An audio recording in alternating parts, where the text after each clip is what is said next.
怎么？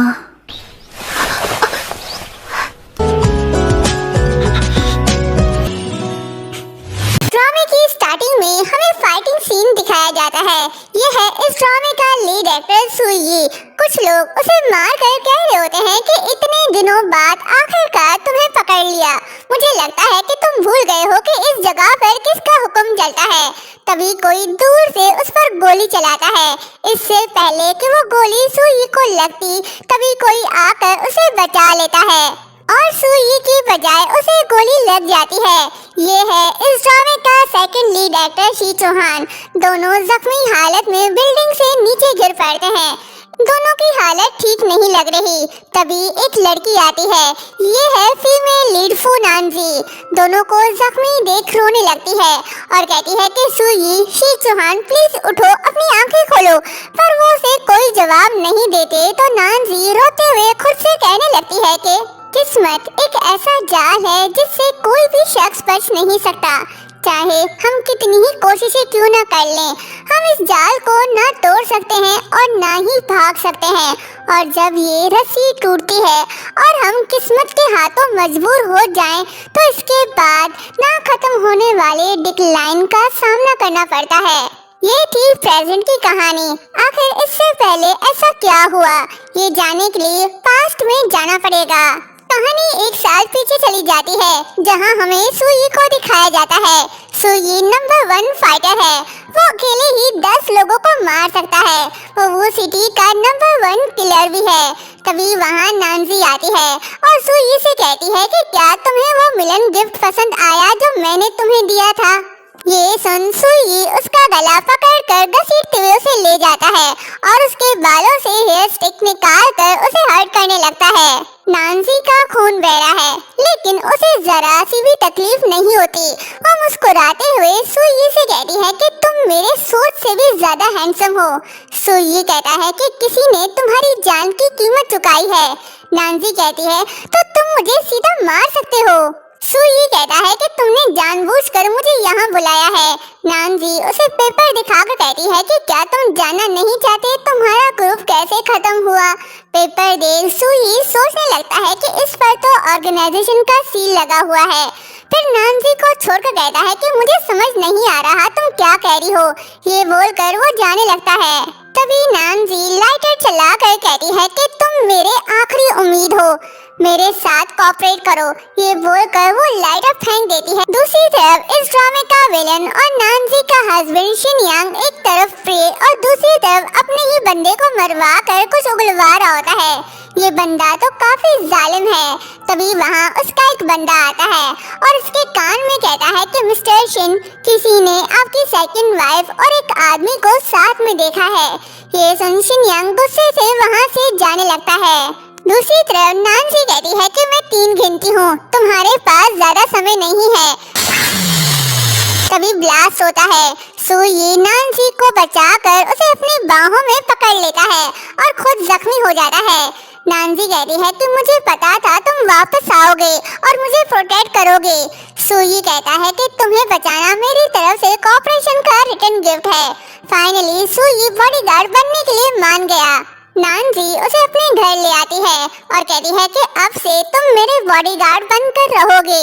नानजी काम की बात कर रही होती है तो सुई उसे कोट पहना कर कहता है कि इसे पहनो, ठंड लग जाएगी। ये सुन नानजी उसे प्यार से देखने लगती है। तभी वहाँ शी चौहान आता है। वो दोनों को ऐसे देख कहता है कि अनफॉर्चुनेटली मैं वापस आ गया। उसे देख नानजी उसे पूछती है कि तुम अवरोध से स्टडी कंप्लीट करके वापस आ भी गए। शी चौहान उसे इग्नोर करके सुई के पास जाता है। शिनयांग भी वहाँ आ जाता है। नानजी शरीफजादी बन जाती है। शी चौहान सुई को देखते हुए उससे पूछता है कि अब इस नए नमूने का क्या नाम है। सुई उसे अपना नाम बताता है तो शी चौहान कहता है कि सुई बड़े ही एरोगेंट हो। शिनयांग का मूड ठीक नहीं है। वो नानजी से कहता है कि तुम अभी अभी हॉस्पिटल से डिस्चार्ज हुई हो और तुरंत ही लड़कों के बीच रहने लग गई हो। ये बोलकर वो उसे खींचकर अपने साथ ले जाता है। सुई चाहकर भी कुछ नहीं कर पाता। नानजी बात ले रही होती है, तभी मेड आती है और कहती है कि मैडम जल्दी करें, मास्टर और उसके गेस्ट आपका स्टडी रूम में वेट कर रहे हैं। नानजी उसकी वाइफ कम कठपुतली ज्यादा है।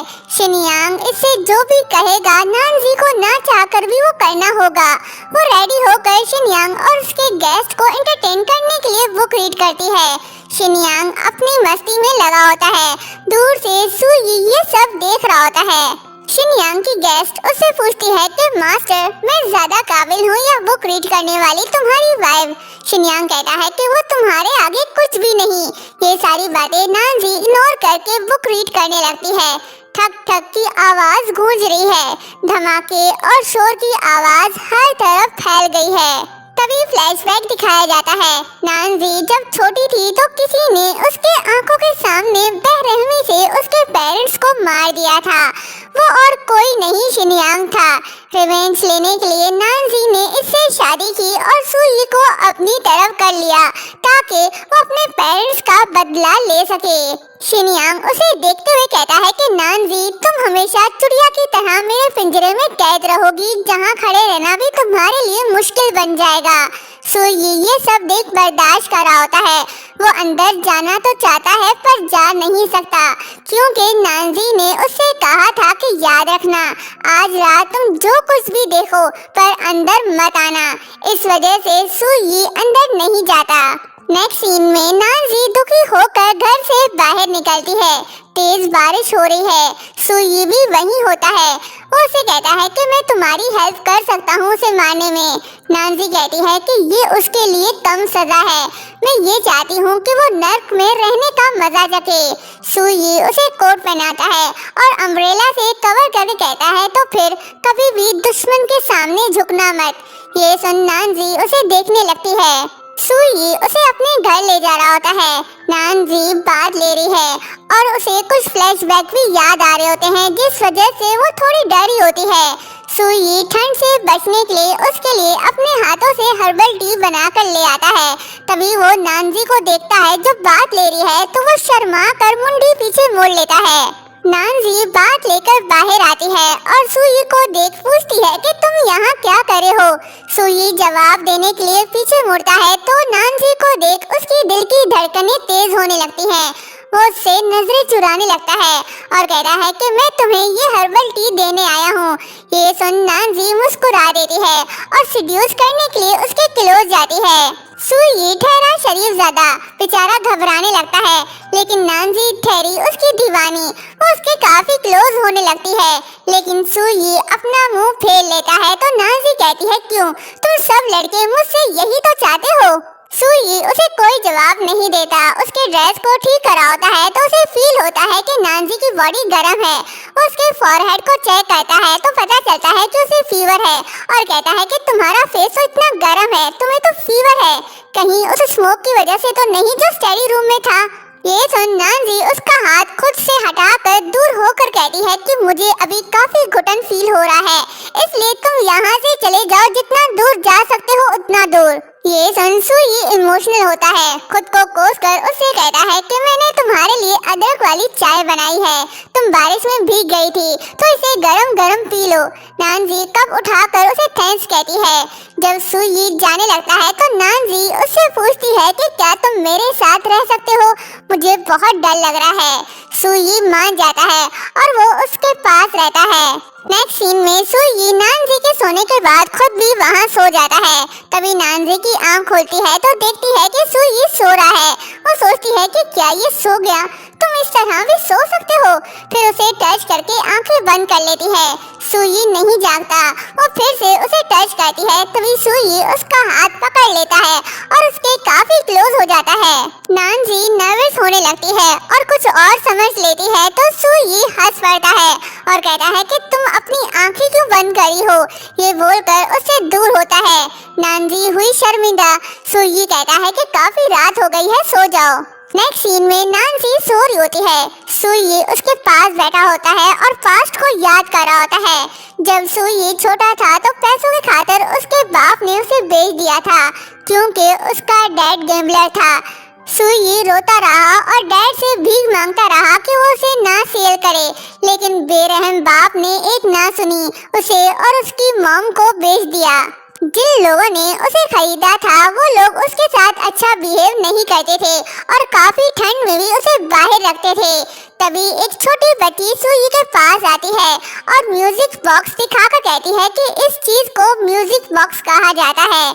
मेरी मॉम ने कहा है कि ये लिटिल हॉर्स उन लोगों को दूर भगाएगा जो हमें दुखी करते हैं। सुई वो लेने के बजाय फेंक कर कहता है कि लाड प्यार से पलने वाली बेवकूफ शहजादी, कोई गधा ही इस बकवास बातों पर यकीन करेगा।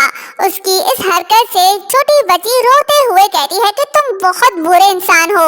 वो बच्ची और कोई नहीं नानजी ही थी। प्रेजेंट में सुई सोचता है कि नानजी एक्चुअली पहली बार मिलने पर ही मैंने तुम्हें पहचान लिया था। अब से मैं तुम्हें प्रोटेक्ट करूंगा, तुम्हें हर्ट करने वालों को तुमसे दूर कर दूंगा। नेक्स्ट मॉर्निंग नानजी नींद से उठती है तो देखती है कि सुई सोया हुआ है। उसे देख सोचने लगती है कि तुम कोई ख्वाब देख रहे हो, पता नहीं तुम क्या ड्रीम देख रहे हो। फिर उसके फेस को टच करते हुए सोचती है कि तुम इतने गुस्से और टेंशन में क्यों दिख रहे हो। तभी सुई जाग जाता है। नानजी फौरन से पीछे हटने लगती है पर तभी उसके बाल सुई के बटन से उलझ जाते हैं। वो सुलझाने की कोशिश करती है, नानजी से नहीं हो पाता तो सुई उसे पकड़कर हक करता है। दोनों की दिल की धड़कनें तेज होती हैं। सुई फौरन उसके बाल सुलझा लेता है और कहता है कि ये हो गया। नानजी कहती है ठीक है, फिर मुझे कहीं जाना है, तुम भी मेरे साथ चलो। ये बोलकर वो चली जाती है। सुई मुस्कुराने लगता है।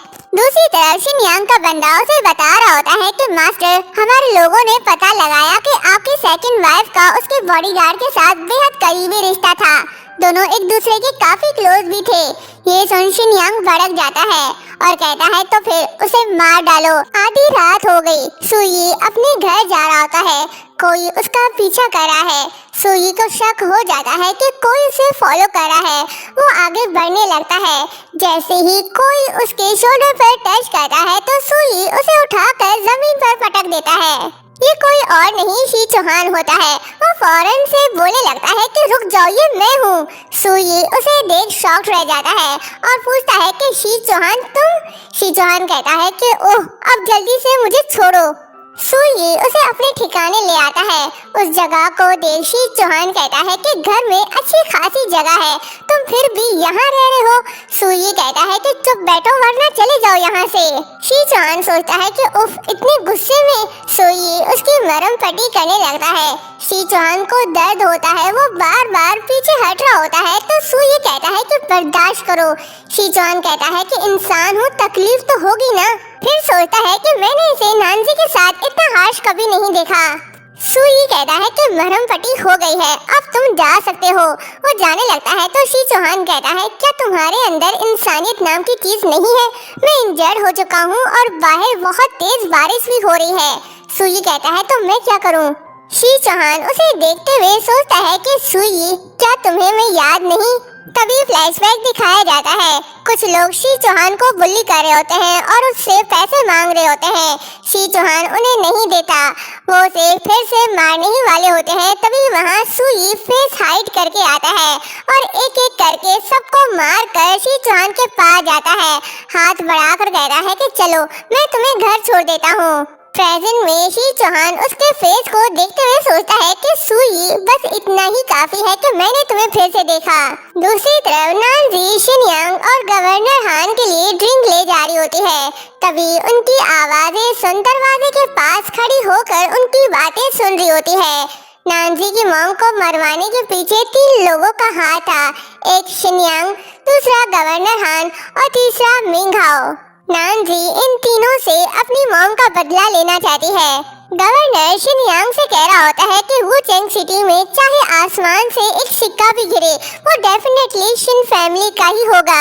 शिनयांग कहता है कि ऑफ कोर्स। फिर नानजी की तस्वीर देखकर कहता है कि क्या जिनसुई को इस बात का पछतावा होगा कि उसने उस वक्त मुझसे शादी नहीं की। ये बात सुन नानजी शॉक्ड हो जाती है। दूसरी तरफ सुई जा रहा होता है तो कुछ गुंडे उसके सामने आते हैं। शिनयांग के ऑर्डर पर उसका असिस्टेंट कुछ गुंडों को साथ ले आता है उसे मारने के लिए। वो उसे कहता है कि वू चैंग सिटी का नंबर 1 किलर असल में वो तुम हो। फिर अपने बंदों से कहता है कि मार डालो उसे। एक लड़का आगे बढ़ता है तो सीधा मौत के घाट उतर जाता है। बाकी सब भी उसे मारने के लिए आगे बढ़ते हैं पर सू यी को कुछ नहीं कर पाते, उल्टा खुद मर जाते हैं। एक एक करके सबको मरता देख असिस्टेंट डर जाता है और धमकी देकर वहां से भाग जाता है। दूसरी तरफ शिनयांग नानजी के मॉम के बारे में बात कर रहा होता है। यहाँ ये पता चलता है कि शिनयांग पहले नानजी के मॉम से शादी करना चाहता था। अब वो उसे प्यार करता था या जिद, ये तो नहीं पता, लेकिन नानजी की मॉम ने शादी से इनकार कर दिया था। तो क्या उसने इस वजह से नानजी की मॉम को मार डाला या कोई और रीजन भी था? मॉम के बारे में सुन नानजी शॉक्ड हो जाती है और मॉम को याद कर रही होती है। नानजी के डैड के पहले ही डेथ हो गई थी। मॉम ने सिर्फ नानजी की खातिर शिनयांग से शादी करने से इनकार कर दिया था। नानजी खुद से कहती है कि मैं उसके पूरे खानदान को खत्म कर दूंगी। शिनयांग कहता है कि नानजी सचमुच जिन शुही की तरह और भी ज्यादा दिखने लग गई है। गवर्नर हान कहता है कि समय के साथ हालात बदलते रहते हैं। अब उसकी बेटी भी तुम्हारे कंट्रोल में है। किसने सोचा होगा कि तुम इतनी आसानी से उनकी जिंदगी और मौत पर कंट्रोल पालोगे। शिनयांग कहता है कि चूंकि वो मुझसे प्यार नहीं करती तो मैं उसे हमेशा के लिए मुझसे नफरत करने दूंगा। ये सारी बातें सुन नानजी गुस्से में आकर खुद को हर्ट कर रही होती है। वो उसे अभी इसी वक्त मारना चाहती है। फिर क्या, वो नाइफ उठाकर शिनयांग के पास जाती है और उसे मार डालती है। पर अफसोस, ये उसकी सिर्फ कल्पना थी, वो ऐसा कुछ नहीं कर पाती। अंदर शिनयांग और गवर्नर हान नानजी की बेबसी पर हंस रहे होते हैं। उनकी हंसी की आवाज सुन नानजी जैसे ही उनको मारने के लिए अंदर जा रही होती है तभी सू यी आता है। वो उसका हाथ पकड़कर कहता है कि नानजी ये नाइफ मुझे दो। वो उससे नाइफ लेकर साइड पर रख देता है और उसे जैकेट पहनाता है। तभी नानजी उसे हक कर लेती है। शिनयांग को बाहर से आवाज आती है। गवर्नर हान कहता है कि बाहर कोई है। सू यी ये सुन लेता है। शिनयांग जैसे ही बाहर आता है तो सू यी नानजी के साथ छुप जाता है। जब बाहर कोई नहीं दिखता तो शिनयांग वापस चला जाता है। नेक्स्ट सीन में सू यी नानजी के हाथ की मरहम पट्टी कर रहा होता है। चोट तो नानजी को लगी पर दर्द सू यी को हो रहा होता है। वो रोते हुए उसे फर्स्ट एड कर रहा होता है। उसे रोता देख नानजी दर्द का ड्रामा करती है तो सू यी कहता है कि क्या हुआ, तुम्हें दर्द हो रहा है? सॉरी। नानजी हंस पड़ी है तो सू यी पूछता है कि तुम हंस क्यों रही हो, क्या मेरे चेहरे पर कुछ लगा हुआ है? नानजी कहती है नहीं, तुम्हें ऐसे देख मुझे बहुत अच्छा लग रहा है, तुम बहुत हैंडसम हो। सू यी आंसू पोंछ बैंडेड लगा देता है। नानजी कहती है कि इतना बुरा बैंडेड? सू यी कहता है कि चोट को पानी से बचा कर रखना। नानजी उसे देखते हुए सोचती है कि मैं बस ये जानना चाहती हूँ कि आखिर ये असैसिन क्यों बना। नेक्स्ट सीन में नानजी सू यी के साथ शिन हाउस होती है। शी चौहान उससे कहता है कि मैं तुम्हें क्या कहकर बुलाऊं, सिस्टर नानजी, सेकंड वाइफ या आंटी? नानजी कहती है कि मुझे फर्क नहीं पड़ता तुम मुझे किस नाम से बुलाना चाहते हो, तुम्हारी मर्जी, जो तुम्हें ठीक लगे, बस तुम खुश रहो। शी चौहान कहता है ये भी सही है, तुम तो वैसे भी ज्यादा पसंदीदा नहीं हो। नानजी कहती है कि कितना बकबक करते हो, ध्यान रखो कहीं तुम फंस ना जाओ। ये बोलकर जाने लगती है। सू यी भी उसके पीछे जा रहा होता है तो शी चौहान उसे रोककर पूछता है कि क्या तुम एप्पल खाना चाहोगे? सू यी एटीट्यूड दिखाकर चला जाता है। शी चौहान कहता है कि बेवकूफ, किसी को पसंद करना बुरा नहीं, लेकिन तुम शादीशुदा औरत को क्यों पसंद कर रहे हो? नेक्स्ट सीन में शी चौहान सू यी को अपने साथ ले आता है और कहता है कि नानजी के साथ पूरा दिन उसके पीछे घूमना कितना बोरिंग होता होगा ना, मैं तुम्हें कुछ मजेदार चीज दिखाता हूँ, आओ बैठो। जीने के हैं बस 4 दिन तो उसे खुलकर जीना चाहिए। ये बोलकर वो स्ट्रॉन्ग ड्रिंक बनाने लगता है। ये देख सू यी घबराने लगता है। शी चौहान उसे ड्रिंक देता है तो सू यी कहता है कि नहीं नहीं, मैं इसे नहीं पी सकता, ये मेरे बस की बात नहीं। शी चौहान कहता है कि लड़कों को कभी भी ये नहीं कहना चाहिए कि वो कुछ नहीं कर सकते। ये बोलकर वो उसे ड्रिंक पिलाने लगता है। एक गिलास पीते ही सू यी टल्ली हो जाता है। शी चौहान कहता है कि सू यी क्या हुआ तुम्हें?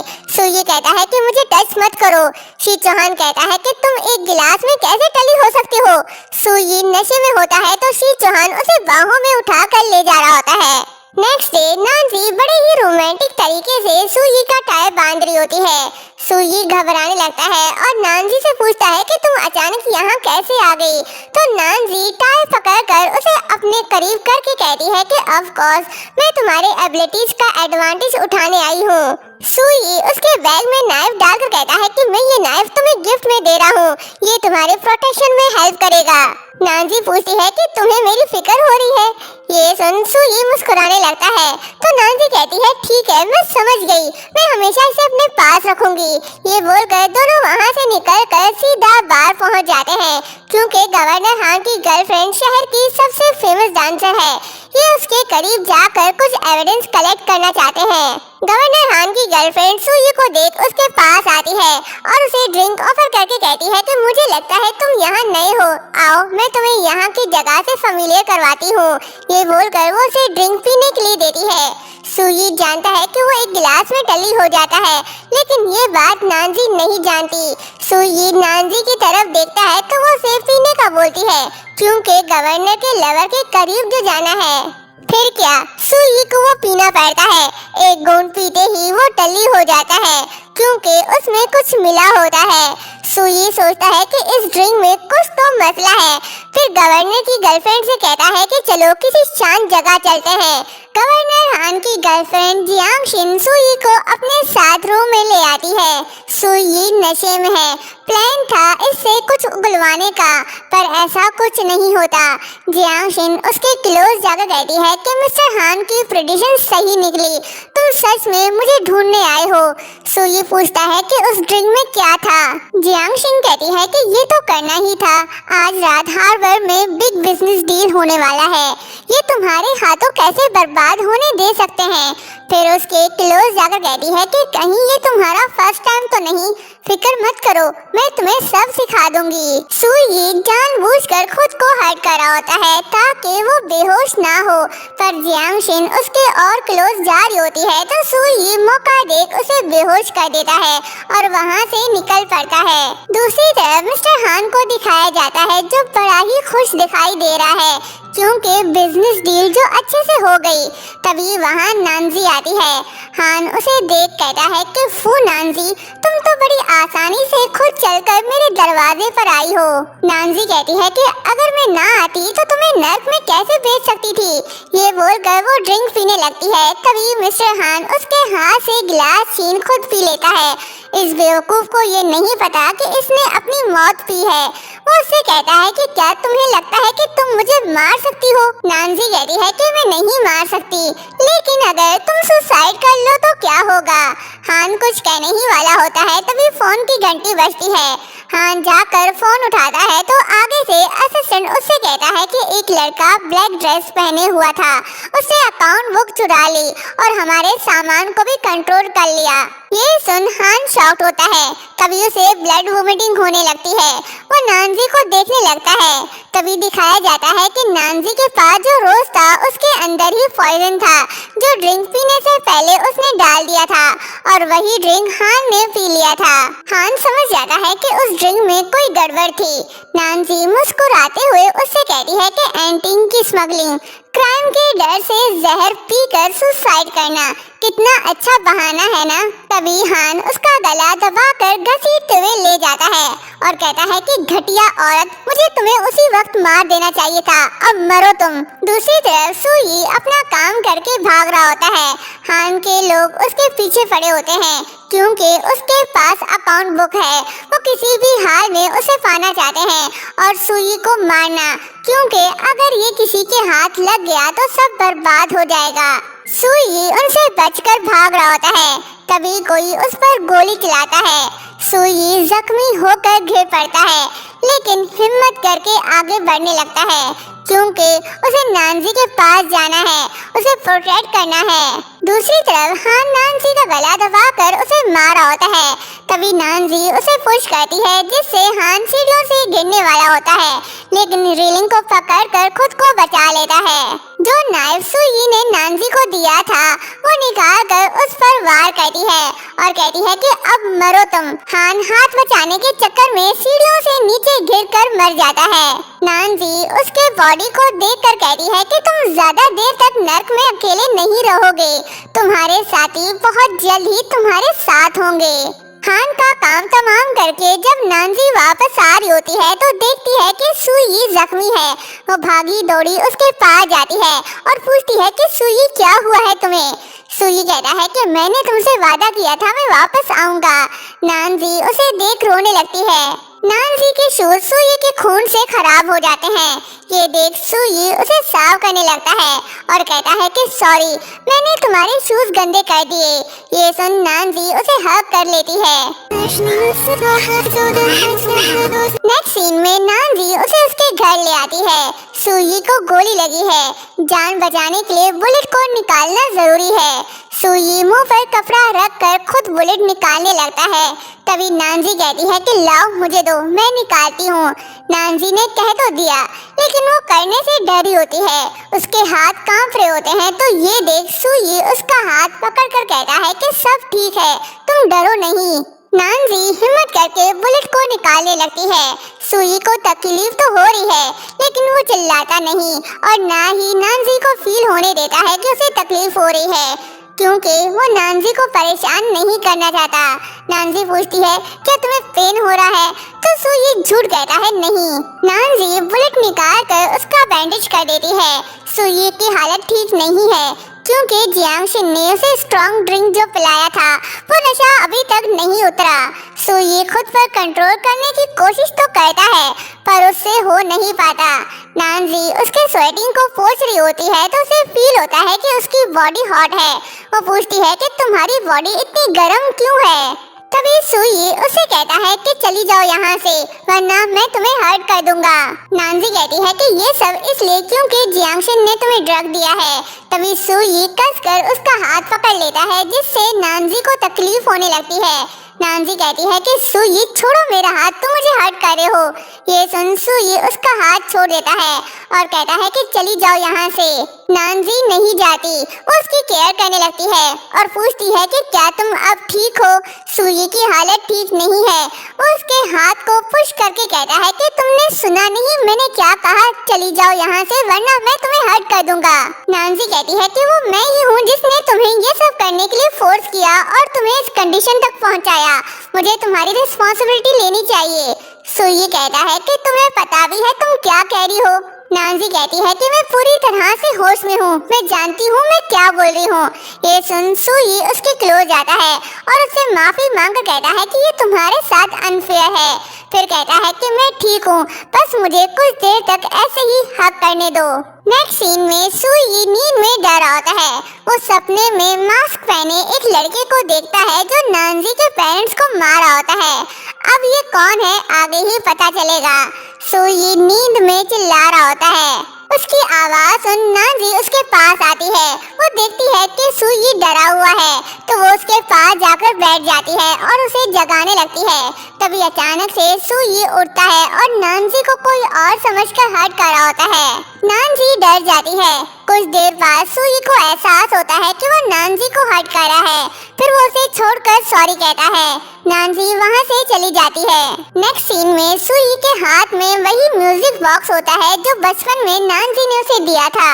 उसे देख वो सोचने लगता है कि नानजी मुझे माफ कर दो कि मैं सच बोलने की हिम्मत नहीं कर पाया।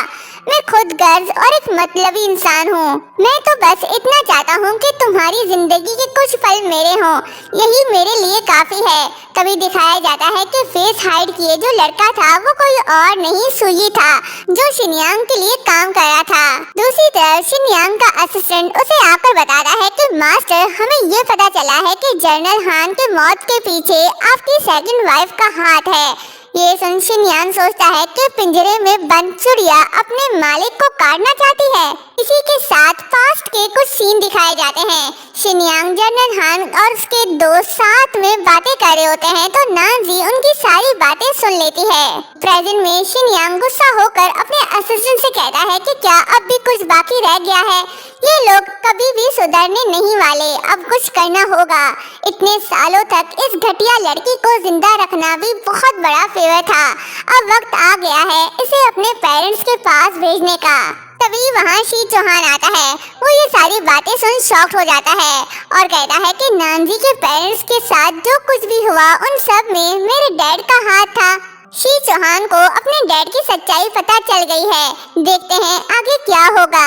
सुई जब नानजी से पहली बार मिला था तब उसे पता नहीं था कि ये वही चाइल्डहुड नानजी है, तो उसने एक्सीडेंटली उसे हर्ट कर दिया था। नानजी वही जख्म सुई को दिखाने लगती है।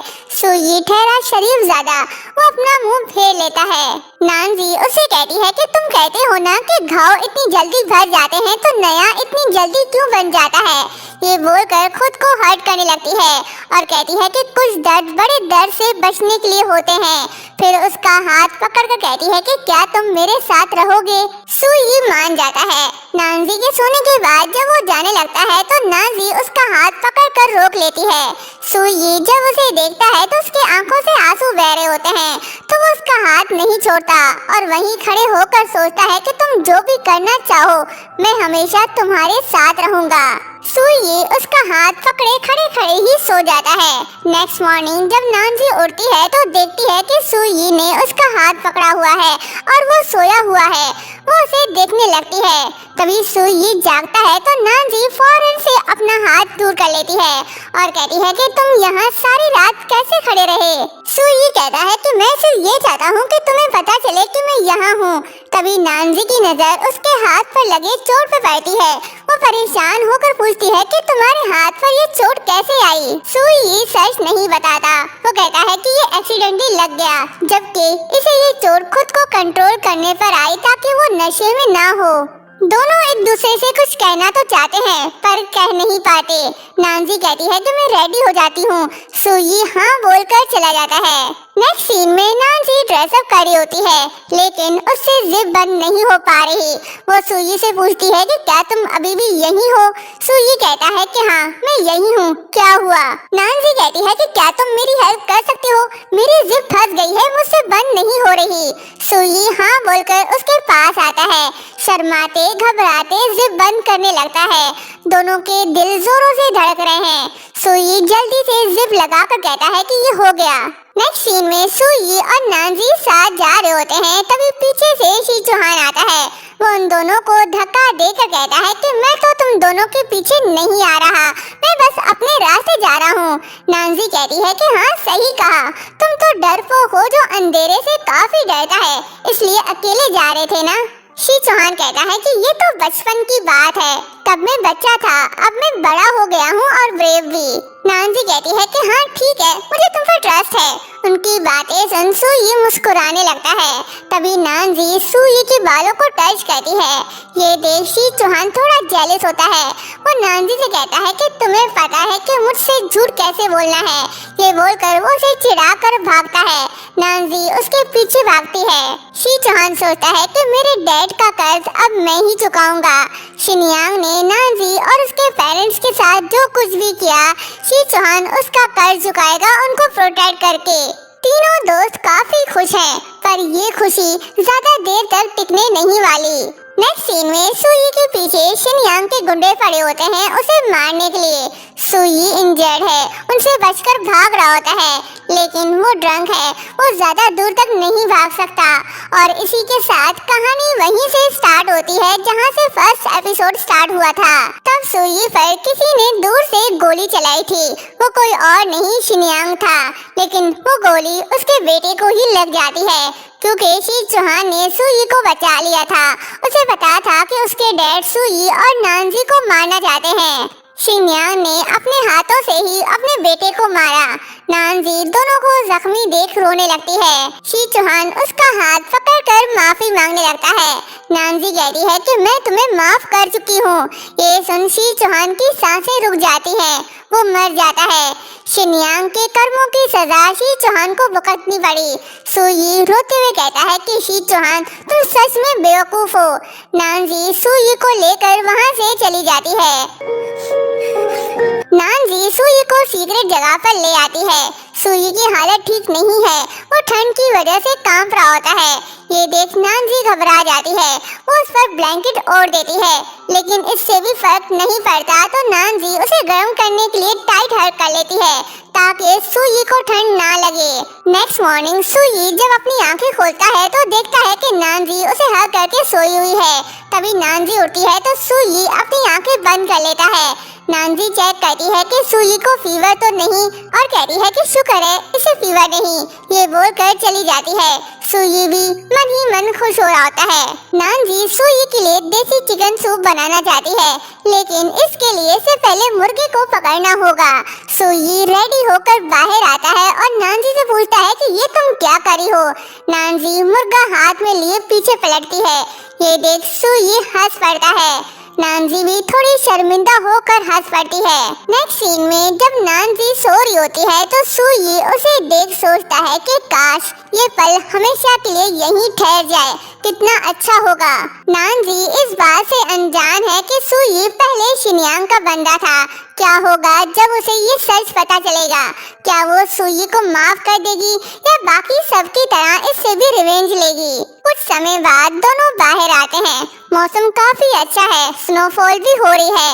नानजी कहती है क्या ये लास्ट स्नोफॉल होगा? सुई बड़े प्यार से उसके बालों को टच कर रहा होता है। तभी वहाँ एक लिटिल गर्ल आती है जिसके हाथ में फ्लावर्स हैं।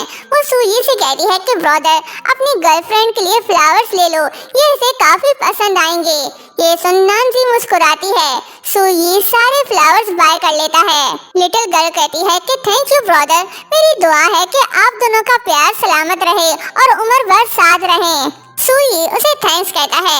लिटिल गर्ल के जाने के बाद सुई फ्लावर्स नानजी को देता है तो नानजी मॉम को याद करके कहती है कि हर साल जब मैग्नोलिया के फूल खिलते थे तो मेरी मॉम मेरे कमरे में कुछ शाखें लगा देती थी जो काफी ब्यूटीफुल लगता था। सुई कहता है तो फिर मैं इसके लिए वेस खरीद लूं? नानजी हाँ कहती है तो सुई कहता है चलो मेरे साथ। नेक्स्ट डे सुई नानजी के लिए अपने हाथों से खाना बना कर ले आता है। नानजी कहती है कि तुम खाना भी बना लेते हो, ये तो काफी टेस्टी है। सुई कहता है अच्छे से खाओ। खाते खाते नानजी रुक जाती है और कहती है कि सुई तुम हमेशा मेरी हेल्प करोगे ना? सुई हाँ कहता है। नेक्स्ट सीन में हम नानजी को देखते हैं जिसके हाथ में शिनयांग की तस्वीर है और पॉकेट वॉच भी जो उसके डैड का था। तभी फ्लैशबैक दिखाया जाता है। जाओ ये नानजी को बुली कर रहा होता है। वो नानजी से कहता है कि तुमने मुझे बर्बाद कर दिया, ये मत भूलो कि वो सबूत तुम्हें सबसे पहले किसने दिए थे। नानजी कहती है कि अब जब के तुम मरे नहीं हो तो जो वादा तुमसे किया था वो मैं जरूर पूरा करूंगी। ये सुन जाओ ये उसे छोड़ देता है। नानजी कहती है लेकिन मेरी एक शर्त है, तुम्हें सुई को मारना होगा। इसका मतलब नानजी को सच पता चल चुका है। उसके पेरेंट्स को जिस बंदे ने मारा था वो सुई था। उसने वो सब शिनयांग के ऑर्डर पर किया। कहानी आगे काफी इंटरेस्टिंग होने वाली है।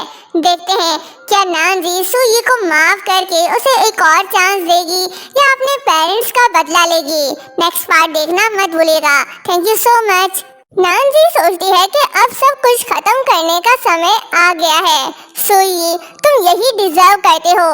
दूसरी तरफ सुई शिनयांग के हाथ लग जाता है। वो उसे बांध कर पीट रहा होता है और कहता है कि तुम लोगों ने मेरे नाक के नीचे बड़े बड़े काम कर लिए हैं, तुम्हें क्या लगा तुम मुझसे बच जाओगे? ये सुन सुई हंस पड़ता है और कहता है कि तुमने जो किया वो कम था, तुम कुछ भी नहीं कर सकते। ये सुन शिनयांग गुस्सा होता है, वो उसे और ज्यादा पीटने लगता है और कहता है कि क्या तुम भूल गए फू हाउस में कत्लेआम? तुम तो एक खूनी हो। फू नानजी को ये कैसे नहीं पता?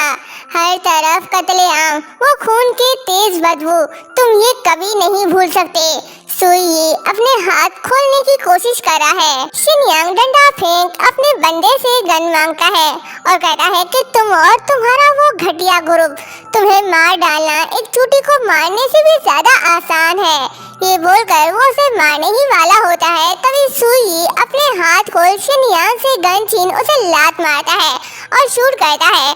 तभी असिस्टेंट सामने आकर उसे बचा लेता है। शिनयांग वहाँ से भागने लगता है लेकिन सुई उसके पैर पर गोली मार देता है। शिनयांग गिर पड़ता है। तभी वहाँ नानजी आती है। शिनयांग उसे देख कहता है कि फू नानजी तुम मुझे मार नहीं सकती, इस जगह पर सिर्फ मेरा राज है। अगर तुमने मुझे हाथ भी लगाया तो तुम भी जिंदा नहीं बच पाओगी।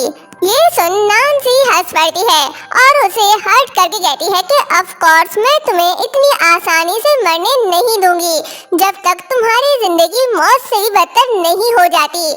मुझे चैन तभी मिलेगा जब तुम मेरी तरह दर्द में डूबोगे, तभी मेरा बदला पूरा होगा और मेरे पेरेंट्स की आत्मा को शांति मिलेगी। शिनयांग कहता है कि तुम क्या करने वाली हो। नानजी उसे डॉक्यूमेंट्स दिखाकर कहती है कि ऑफ कोर्स मैं तुम्हारा सब कुछ डिस्ट्रॉय कर दूंगी। ये बोलकर वो जाने लगती है। शिनयांग कहता है कि नानजी तुम ऐसा नहीं कर सकती। नानजी कहती है कि नर्क में तुम्हारा स्वागत है। नेक्स्ट सीन में सुई और नानजी साथ जा रहे होते हैं। नानजी सुई से पूछती है कि जब तुमने मुझे पहली बार देखा था तब तुमने मुझे पहचान लिया था, है ना? सुई हाँ कहता है। नानजी कहती है तो क्या तुम्हें लगता है कि वापस आकर मुझे बचाना तुम्हारी गलतियों का कफारा होगा? सुई उसकी इस बात का कोई जवाब नहीं देता क्योंकि वो जानता है कि वो उसका गुनहगार है। वो उसे कहता है कि तुम्हारे शूज गंदे हो गए हैं। वो बैठकर उसके शूज साफ करने लगता है तो नानजी पीछे हटकर कहती है कि शुरुआत से ही ये एक जाल था, तुम सिर्फ एक मोहरा थे। लेकिन मुझे ये पता नहीं था कि ये बेनाम हथियारा कितना जबरदस्त है, यहाँ तक कि शिनयांग भी तुम्हें नहीं मार सका। सुई सर झुकाकर उसे माफी मांगने लगती है। क्या नानजी सुई को माफ कर देगी? नेक्स्ट पार्ट देखना मत भूलना। चैनल को सब्सक्राइब और वीडियो को लाइक शेयर करना भी मत भूलिएगा।